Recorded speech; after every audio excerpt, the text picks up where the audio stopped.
ರಾಜ್ಯ ರಾಜಕಾರಣದಲ್ಲಿ ಈಗಾಗಲೇ ಒಂದ್ ಕಡೆಗೆ HDK ವರ್ಸಸ್ DK ಜಟಾಪಟಿಯನ್ನು ನೋಡ್ತಾ ಇದ್ರಿ. ಇನ್ನೊಂದು ಕಡೆಗೆ DK ಬೆಂಬಲಿಗರು ಮತ್ತೊಮ್ಮೆ ಸುದ್ದಿಯಲ್ಲಿದ್ದಾರೆ.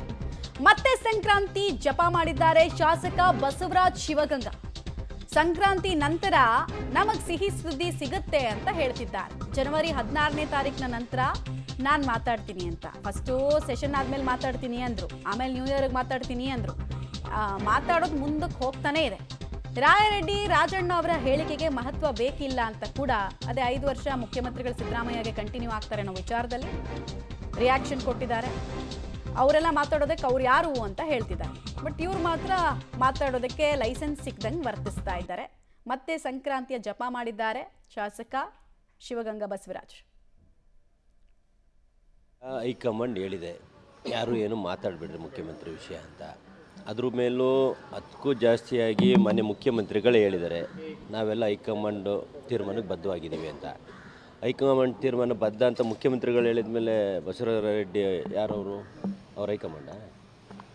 ಅವ್ರ ಹೇಳಿಕೆನಲ್ಲಿ ನೀವು ಪರಿಗಣಿಸಲೇಬೇಡಿ, ಇದನ್ನು ಹೈಕಮಾಂಡ್ ಗಮನ ಹರಿಸ್ಬೇಕಾಗ್ತದೆ. ಯಾಕೆಂದರೆ ಎಲ್ಲರೂ ಸುಮ್ಮನಾಗಿದ್ವಿ, ಸುಸೂತ್ರವಾಗಿ ನಡೀತಾ ಇದೆ. ಸಿದ್ದರಾಮಯ್ಯ ಸಾಹೇಬರು ಒಪ್ಕೊಂಡಿದ್ದಾರೆ, ಹೈಕಮಾಂಡ್ ತೀರ್ಮಾನಕ್ಕೆ ನಾವು ಬದ್ಧ, ಹೈಕಮಾಂಡ್ ಏನು ಹೇಳುತ್ತೋ ಅದನ್ನು ಕೇಳ್ತೀನಿ ಅಂತ. ಅದೆಲ್ಲ ಹೇಳಿದ ಮೇಲೆ ನಾವುಗಳು ಮಾತಾಡೋದಾಗಲಿ, ರಾಯರೆಡ್ಡಿ ಅವ್ರು ಮಾತಾಡೋದಾಗಲಿ, ಇದು ಪಾರ್ಟಿಗೆ ಒಳ್ಳೆಯದಲ್ಲ. ಯಾಕೆಂದರೆ ಹೈಕಮಾಂಡ್ ಇದೆ. ಹೈಕಮಾಂಡ್ ಇಲ್ಲ ಅಂದರೆ ಇವ್ರು ಮಾತಾಡಲಿ. ಇವ್ರಿಗೆ ಯಾರು ಹೈಕಮಾಂಡ್ ಹೇಳಿದಾರಾ? 28ರವರೆಗೆ ಅವ್ರನ್ನೇ ಮಾಡ್ತೀವಿ ಅಂತ ಹೇಳಪ್ಪ ಮೀಡಿಯಾಗೆ ಅಂತ ಯಾರು ಹೇಳಿದಾರ? ಇಲ್ವಲ್ಲ, ಮತ್ತೆ ಯಾಕೆ ಮಾತಾಡಬೇಕು?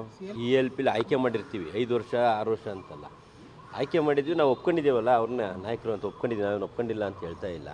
ಆದರೆ ಹೈಕಮಾಂಡ್ ತೀರ್ಮಾನಕ್ಕೆ ಬದ್ಧ ಅಂತ ಮಾನ್ಯ ಮುಖ್ಯಮಂತ್ರಿಗಳು ಹೇಳಿದ್ಮೇಲೆ ನಂದು ನಿಮ್ಮದು ಏನು? ಹೌದು, ಇನ್ನು ಹೈಕಮಾಂಡು ಗಮನ ಹರಿಸ್ಬೇಕು. ಯಾಕೆಂದರೆ ಪ್ರತಿಯೊಬ್ಬರು ಶಾಸಕರಿಗೂ ಅವ್ರದ್ದೇ ಆದ ಗೌರವ ಇರ್ತದೆ.